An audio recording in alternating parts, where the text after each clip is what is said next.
il mezzo per il momento è un po' telefonino, che usano tutti, poi invece useremo la struttura di Rai TV per le dirette, comincia a piede cavallo, l'appuntamento quanto importante per il mondo dell'equitazione?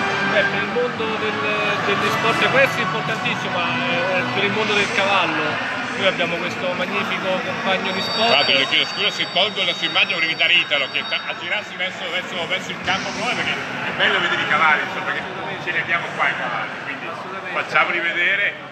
Siamo nello stand di Fise Veneto, da dove faremo tutti i giorni, in questi 3 giorni, dirette alle 14, alle 15, alle 16, alle 17, punto orario, che è anche questo un modo importante credo per far vedere questo mondo in tutte le sue sfaccettature.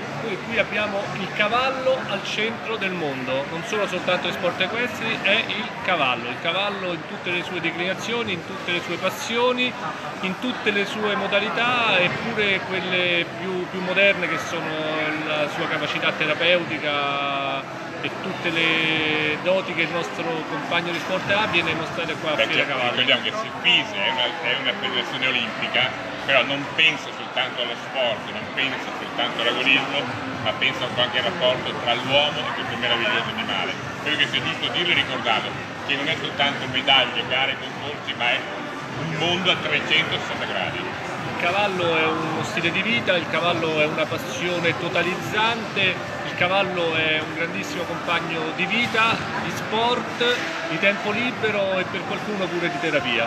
Grazie mille Presidente, buon lavoro, grazie. Appuntamento alle 14, alle 15, alle 16, alle 17, punto orario preciso con le dirette di Rai TV.